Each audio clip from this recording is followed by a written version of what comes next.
Ya me dice uno por aquí, dice, Walter, te has equivocado. Es Pedro I el mentiroso. No, me vais a perdonar. No. Pedro Sánchez no va a pasar a la historia como el mentiroso. Es imposible que en el ámbito de la política pase alguien a la historia como mentiroso. Forma parte de la profesión. Este es el tío que más y de forma más descarada ha mentido y ha engañado a ciudadanos y a sus propios votantes. Sí, es probablemente, seguro que sí, al menos en España, yo no recuerdo un caso igual. Por lo tanto, como la mentira hasta forma parte de la política, yo no le daría el título de Pedro I el mentiroso. Pedro I el hijo de fruta, tampoco. Vamos, en España, darle el título honorífico de hijo de fruta solo a uno, no me lo jodas. Sería una de las acciones más injustas de la historia de la humanidad. Pedro I el más sexy de la democracia. Sexy será para ti, y no te voy a contestar porque el otro día le di 2 besos, no voy a ir más allá, y no quisiera yo manchar mi buena relación con tus padres, especialmente con tu señora madre. No, hay algo que distingue a Pedro Sánchez de todo lo que yo he conocido, y sinceramente me vais a perdonar que me apropie el acuerdo colectivo, pero es que vais a estar de acuerdo conmigo. Hay algo que sí caracteriza a Pedro Sánchez por encima de a todos los demás que hemos conocido, y es que es inmune. O sea, por eso para mí es evidente que el gran apodo en la historia de este personaje será el inmune. Yo no he conocido un caso igual. Este tipo es inmune absolutamente a todo.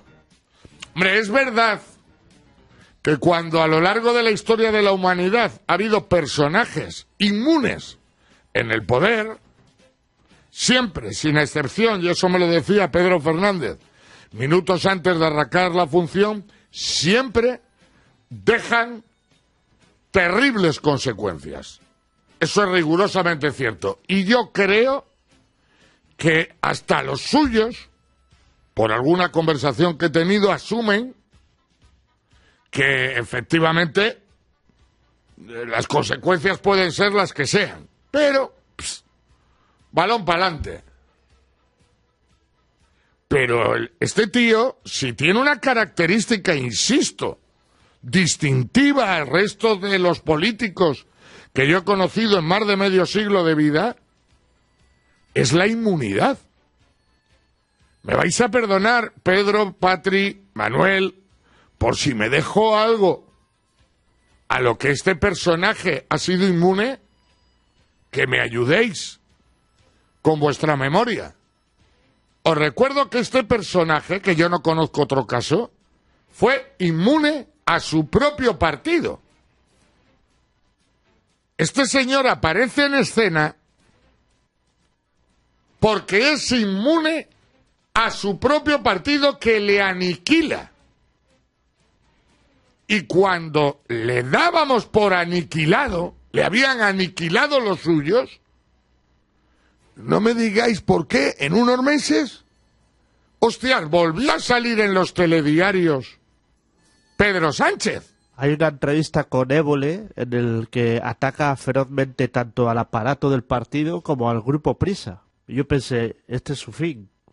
Toda España creyó que era el fin de Pedro I el inmune. En unos meses volvió a salir en los telediarios y en unos pocos meses más se había hecho con el poder del partido que acababa de elegir nuevo poder. Flipante. Quizás sepa dónde están los esqueletos de los demás, no lo sé. En aquella época fue público y notorio que intentó hacer trampas a los suyos para ganar internamente. Que le pillaron, ¿no? Le pillaron, creo, con una urna llena de votos. Después de ser inmune a los suyos, este personaje demuestra ser inmune, caso único en Occidente, a la aprobación de unos presupuestos en el Parlamento de un país. Os recuerdo que se calza a Rajoy unos días después de que se aprueben los presupuestos del Estado. No hay un antecedente en el mundo occidental. Pero oiga, ¿cómo un parlamento que aprueba unos presupuestos va a hacer una moción de censura días después para echar a ese presidente? Es que es inconcebible. Lo consiguió. Fue inmune a pactar con todos los enemigos de España, incluidos comunistas, prohibidos en medio planeta, para convertirse por primera vez en presidente del país. A pesar de ese, entre comillas, golpe de Estado, con una alianza surrealista con los enemigos de España, que ya alertaba a muchos de la que se avecinaba, entre ellos el propio Alfredo Pérez Rubalcaba, que mostró su asombro, fue inmune por primera vez a las urnas. Después de ser inmune por primera vez a las urnas, llega el caos del COVID. Protagoniza, no lo digo yo, lo dice la historia con sus números, la peor gestión del mundo occidental del COVID. Pero te has saltado una cosa. ¿A qué fue inmune también? En las primeras elecciones en las que se presenta que gana, hay un momento en el que parece que va a pactar con Ciudadanos, al final repite elecciones porque no quiere pactar con Podemos, y después de repetir elecciones, a las 24 horas ya habían hecho el pacto con Podemos. Inmune a comunistas, lo que decía, inmune a independentistas en ese momento. Llega el COVID, la peor gestión del mundo occidental. Éramos portada de periódicos de medio planeta. Un caos inimaginable. Esto le costaba a la presidencia. ¿Cuántas veces lo oísteis? Inmune. Tras el caos del COVID, llega el temor económico. ¡Buh! ¡Buh! Se lo lleva por delante. Inmune. La guerra de Rusia y un esperpento energético para España como ningún otro país de Europa. Inmune. Absolutamente inmune. Llega el 23 de julio. Todas las encuestas dicen: hasta aquí llegó el psicópata. Y esa noche nos encontramos con que al 70% de votos contabilizados era el partido todavía más votado. Y evidentemente con que iba a seguir siendo presidente. Las cuentas se le tuercen. Y tiene que amnistiar al prófugo de la justicia y a la madre que le parió. Amnistía. Inmune. Se moviliza España como no se recuerda. Inmune. Y ayer ya ha presentado su nuevo gobierno.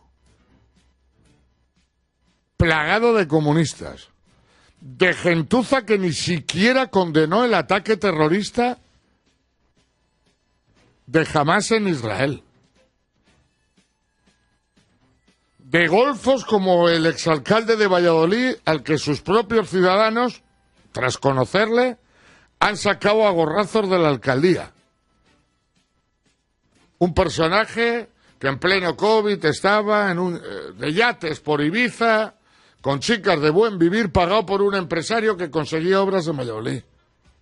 Ha metido al de Canarias, después del Cristo del Tito Berni, que estaba el PSOE de Canarias empantanado hasta las trancas, y que han echado los propios canarios. Ha metido a la MEMA de Madrid, médica y madre, que además es la cobarde del país porque se pilló una baja de 9 meses cuando llegó el COVID, que tiene de médica lo mismo que yo de astronauta. Es inmune. Ha nombrado un gobierno de golfos, incompetentes, comunistas, independentistas. Inmune. Y me parto el culo cada vez que oigo o leo que esta va a ser una legislatura, como dicen Pedro, de poco recorrido. De poco recorrido, corta, sí. De poco recorrido, ¿no? Sí, esa es la frase que utiliza. Me descojono. Cuando lleguen las elecciones vascas y catalanas ya veremos a lo que pasa. Me parto. Inmune. Los 4 años. Los independentistas y enemigos de España felices. Y él dispuesto a pagar el precio que sea menester, como ha demostrado hasta ahora. Un personaje absolutamente inmune. Como Putin, como Chávez, como tantos y tantos golfos y sinvergüenzas que hemos conocido a lo largo de la historia de la humanidad. La putada es que este viaje nos ha tocado a nosotros. Bueno, no me quiero llamar gilipollas a mí mismo y lo estaba haciendo. Este no nos ha tocado en el sorteo de Navidad. A este le hemos elegido nosotros. Unos más que otros, ¿vale? Pero nosotros. 4 años más. Esto va a ser un caos permanente. Los partidos políticos nos van a estar calentando la cabeza todos los putos días, la oposición, para que lleguemos calentitos a dentro de 4 años a meter la papeleta en la urna. Ellos van a hacer su trabajo, porque pasos efectivos ninguno. Ninguno. Crispación, crispación, crispación. Y dentro de 4 años, Dios dirá. Pero me van a perdonar. Si alguien me adelanta hoy, que dentro de 4 años, pactando con Falange Española, Vox y el partido de Le Pen, Pedro Sánchez sigue de presidente del gobierno, no seré yo quien muestre incredulidad. Ya me lo creo todo y me gusta mucho la fruta, ¿eh? De Pedro Sánchez, el inmune.